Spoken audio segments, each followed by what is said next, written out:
नमस्कार, मैं नंदराम पालीवाल, सहआचार्य राजनीति विज्ञान। आज इस वीडियो में अपन भारत शासन अधिनियम 1909 के बारे में चर्चा करेंगे। मोर्ले मिंटो के सुधार द्वारा प्रतिनिधिक और निर्वाचन तत्वों का समावेश करने का यह पहला प्रयत्न किया गया। इसका नामकरण तत्कालीन भारत के लिए सेक्रेटरी ऑफ स्टेट लॉर्ड मार्ले और वायसराय लॉर्ड मिंटो के नाम से हुआ। इस सुधार को भारतीय परिषद अधिनियम 1909 से लागू किया गया। प्रांतीय विधान परिषद से संबंधित परिवर्तन प्रगामी थे। इन परिषदों के आकार में वृद्धि की गई और उसमें कुछ निर्वाचित गैर सरकारी सदस्य सम्मिलित किए गए। लेकिन इससे पहले इन परिषदों में केवल सरकारी सदस्य ही होते थे, जिससे शासकीय बहुमत समाप्त हो गया। केंद्र की विधान परिषद में भी निर्वाचन का समावेश हुआ, किंतु शासकीय बहुमत बना रहा, यानी सरकार के प्रतिनिधियों की संख्या उसमें ज़्यादा रही। विधान परिषद के विचार विमर्श के कृत्यों में भी इस अधिनियम के द्वारा वृद्धि हुई। इससे उन्हें यह अवसर दिया गया कि वह बजट या लोकहित या और किसी विषय पर संकल्प प्रस्तावित करके प्रशासन की नीतियों पर प्रभाव डाल सके।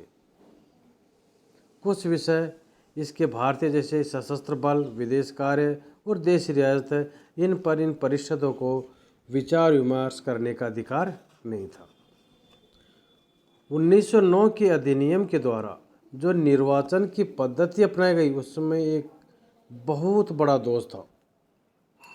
इसमें पहली बार मुस्लिम समुदाय के लिए पृथक प्रतिनिधित्व का उपबंध किया गया। इसी से पृथकतावाद का बीजारोपण हुआ, जिसकी परिणति इस देश के दुखद विभाजन में हुई। मुसलमानों के लिए पृथक निर्वाचन मंडल का विचार और राजनीतिक दल के रूप में मुस्लिम लीग की स्थापना एक समय में हुई थी 1906 में। इस तथ्य की भी उपेक्षा नहीं की जा सकती। यानी कहने का अर्थ यह है कि मुस्लिम लीग का प्रमुख उद्देश्य ही मुसलमानों के लिए पृथक प्रतिनिधित्व की प्राप्ति था, इनका मुख्य उद्देश्य। और इनकी मांग ये थी कि इनको जनसंख्या के अनुपात से अधिक प्रतिनिधित्व दिया जाए। अब हम ये चर्चा कर सकते हैं कि इस अधिनियम को लाने के क्या कारण थे, ये क्यों लाया गया। पिछले वीडियो में अपन ने चर्चा की थी कि लॉर्ड कर्जन द्वारा अपनाई हुई गलत नीतियों के कारण भारत में राष्ट्रीय आंदोलन किस तरह से चले। उसके कलकत्ता यूनिवर्सिटी के दीक्षांत भाषण 1905, कलकत्ता निगम अधिनियम 1900 और भारतीय विश्वविद्यालय अधिनियम 1904 का बंगाल का विभाजन कुछ ऐसे कृत्य थे जिससे जनता में रोष की लहर व्याप्त हो गई। चूँकि इस समय महंगाई बढ़ रही थी और भारतीयों से न केवल विदेशी माल, भारत में भी बहुत दुर्व्यवहार किया जा रहा था। विदेशों में नहीं, भारत में भी भारतीयों के साथ में दुर्व्यवहार किया जा रहा था। इसलिए परिस्थिति और अधिक विकट हो गई। 1905 में जापान द्वारा रूस की हार और उसकी बढ़ती शक्तियों को देखकर भारतीयों में यह विश्वास उत्पन्न होने लगा कि पूरी शक्तियों की भी पश्चिमी शक्तियों पर विजय हो सकती है। अतः अंग्रेजों को भी भारत से बाहर निकाला जा सकता है। क्योंकि 1892 के सुधारों से जनता पहले ही बहुत अधिक असंतुष्ट थी, इसलिए उनसे दोबारा सुधारों के लिए वैधानिक आंदोलन चलाया उसने। संवैधानिक आंदोलन की असफलता से विवश होकर लोगों ने ब्रिटिश सरकार के विरुद्ध स्वदेशी आंदोलन चलाया, जिसके बारे में अपन ने पिछले वीडियो में चर्चा की थी कि जब बंगाल का विभाजन हुआ था तो बंगाल विभाजन का विरोध करने के साथ साथ में संवैधानिक आंदोलन भी चलाए थे। लेकिन संवैधानिक आंदोलन की असफलता के कारण कांग्रेस में दो गुट बन गए, उदारवादी दल और उग्रवादी दल। 1907 के अधिवेशन हुआ था, उसमें दोनों गुट अलग अलग हो गए। तो इस समय जो थे वो उग्रवादियों की चलने लगी और उन्होंने अंग्रेजों के विरुद्ध दूसरे आंदोलन भी शुरू कर दिए। जब ब्रिटिश सरकार द्वारा उनकी का सख्ती से दमन किया गया तो लोगों को विवश होकर क्रांतिकारी आंदोलन चलाने पड़े। उस समय जब कांग्रेस की बागडोर उग्रवादियों के हाथ में आ गई तो उन्होंने क्रांतिकारी आंदोलन भी चलाए। और इसी समय 1909 के चुनाव में इंग्लैंड में लिबरल पार्टी के पास राजनीतिक शक्ति आ गई और उसको सत्ता प्राप्त हो गई। तो उसने भारतीयों को संतुष्ट करने के लिए एक बिल पास किया जिसको मार्ले मिंटो सुधार या 1909 का एक्ट कहा जाता है। इसके बाद हम इस अधिनियम की धाराओं का वर्णन करते हैं कि इसकी धाराएं क्या क्या हैं, इनमें क्या क्या बंद किया गया। जैसे कि आपकी स्क्रीन पर दिखाई दे रहा है 1900 अधिनियम की मुख्य धाराएं। इसमें पहली धारा है विधान परिषद के सदस्यों की संख्या में वृद्धि। विधान परिषद के सदस्यों की संख्या में वृद्धि। 1909 के एक्ट के अनुसार गवर्नर जनरल या वायसराय की विधान परिषद के अतिरिक्त सदस्यों की संख्या 16 से 60 कर दी गई। मद्रास, बंगाल और बम्बई की विधान परिषदों के सदस्यों की संख्या 20 से 50 कर दी गई। उत्तर प्रदेश की विधान परिषद के सदस्यों की संख्या 15 से 60 कर दी गई। पंजाब, असम तथा बर्मा की विधान परिषदों के सदस्यों की संख्या अधिक से अधिक 30 कर दी गई। केंद्रीय विधान परिषद की संख्या 1912 में 69 कर दी गई थी। अन्य प्रांतों की विधान परिषद के सदस्यों की संख्या में भी कुछ परिवर्तन हुआ। जब 1912 में प्रांतों की सीमाओं में कुछ तब्दीली की गई, इस एक्ट के द्वारा निश्चित की हुई संख्या में कुछ परिवर्तन नए विनियमों के द्वारा भी लागू किए गए। दूसरी धारा जोड़ी गई केंद्रीय विधान परिषदों में बहुमत। केंद्रीय विधान परिषदों में बहुमत।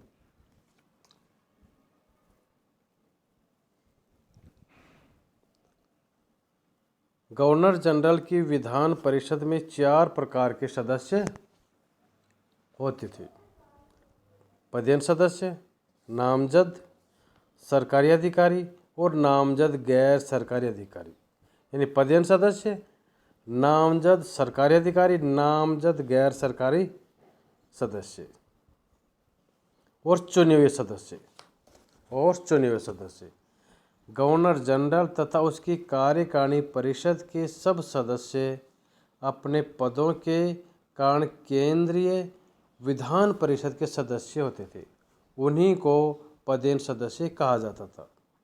इसके अतिरिक्त जिन सरकारी अधिकारियों को भारत सरकार विधान परिषद का सदस्य नामजद कर देती थी, जिन सरकारी अधिकारियों को भारत सरकार विधान परिषद का नामजद सदस्य कर देती थी, वे सब जगह नामजद अधिकारी कहलाते थे। ऐसे व्यक्ति जो सरकारी अधिकारी नहीं होते थे परंतु जनता में प्रभावशाली व्यक्ति थे, जनता में प्रभाव रखते थे, उनको भी सरकार नामजद कर देती थी। उनको नामजद गैर सरकारी सदस्य कहा जाता था। जो व्यक्ति चुने जाते थे उनको चुना हुआ सदस्य कहा जाता था। जो भी सदस्य चुने जाते थे वे प्राय चैम्बर्स ऑफ कॉमर्स, जिला बोर्ड, नगर पालिकाओं और बड़े बड़े जमींदारों द्वारा ही चुने जाते थे। केंद्रीय विधान परिषद में सरकारी बहुमत रखा गया। केंद्रीय विधान परिषद में सरकारी बहुमत रखा गया ताकि कानून बनाने में किसी प्रकार की कठिनाई नहीं हो, क्योंकि यदि सरकारी बहुमत नहीं होता तो फिर उनको कानून बनाने में परेशानी आती, लोकहित के मामले ज़्यादा उठाए जाते। इसलिए केंद्रीय विधान परिषद में सरकारी बहुमत रखा गया। विधान परिषद के 69 सदस्यों में से 37 सरकारी अधिकारी थे, 5 सदस्य नामजद और गैर सरकारी अधिकारी और 27 चुने हुए सदस्य थे। जो भी सदस्य चुने जाते थे उनमें 5 मुसलमानों द्वारा, 6 हिंदू जमींदारों द्वारा, एक मुस्लिम जमींदारों द्वारा, एक बंगाल के चैम्बर ऑफ कॉमर्स द्वारा और एक बम्बई के चैम्बर्स ऑफ कॉमर्स द्वारा चुना जाता था। शेष 13 सदस्य प्रांतीय विधान परिषदों द्वारा चुने जाते थे। सदस्यों की अवधि 3 वर्ष होती थी। तीसरा बिंदु है प्रांतीय विधान परिषदों में गैर सरकारी बहुमत। प्रांतीय विधान परिषदों में गैर सरकारी बहुमत 1909 के एक्ट में एक बड़ा भारी जो कदम आगे बढ़ाया गया वह था प्रांतों में गैर सरकारी बहुमत करना था, परंतु इसका यह अर्थ कदापि नहीं है कि वहाँ चुने हुए सदस्यों का बहुमत कर दिया गया। सरकारी अधिकारी और सरकार द्वारा नामजद किए हुए, तो इसमें गौर करने की बात है, इसमें सरकारी अधिकारी और सरकार द्वारा नामजद किए हुए गैर सरकारी अधिकारी दोनों मिलकर चुने हुए सदस्यों से निश्चित रूप से अधिक हो जाते थे। इतना होने पर भी यदि किसी प्रकार की कोई कठिनाई कानून के पास कराने में होती थी तो वह केंद्रीय विधान परिषद में पास करवाया जा सकता था, क्योंकि उस समय भारत में एकात्मक सरकार थी। वहाँ शासन शक्तियों का बंटवारा नहीं था कि राज्य सोचे कि विषयों पर कानून बनाने का अधिकार राज्य को ही है। यदि कोई भी प्रांतीय विधान परिषद कानून बनाना चाहती है और वहाँ नहीं पास हो रहा है तो उसको केंद्रीय विधान परिषद में, जहाँ पर सरकारी सदस्यों का बहुमत रखा गया था, वहाँ आराम से इसको पास करवाया जाता था। प्राय प्रांतीय सरकार को प्रांतीय विधान परिषदों में अपनी इच्छा के अनुसार कानून बनाने में कठिनाई नहीं होती थी, क्योंकि सरकार द्वारा नामजद सदस्य सरकारी अधिकारियों का ही पक्ष लेते थे। क्योंकि जो सदस्य सरकार के द्वारा चुने जाते थे वो सरकार का ही पक्ष लेते थे और चुने हुए सदस्य विभिन्न हितों के प्रतिनिधि होने के कारण आपस में आसानी से नहीं मिल सकते थे। अगला बिंदु है सांप्रदायिक चुनाव प्रणाली का आरंभ। इसका सबसे बड़ा बिंदु और सबसे बड़ी इसकी आलोचना भी हम इसको कह सकते हैं कि अंग्रेज़ों ने मुसलमानों को अलग प्रतिनिधि चुनने का अधिकार दिया गया। इसके अतिरिक्त यूनिवर्सिटीज़, वाणिज्य संघ, जमींदारों, नगरपालिकाओं, जिला बोर्डों इत्यादि को भी कुछ सदस्य चुनने का अधिकार दिया गया। अगला बिंदु है विधान परिषदों के सदस्यों के अधिकारों में वृद्धि।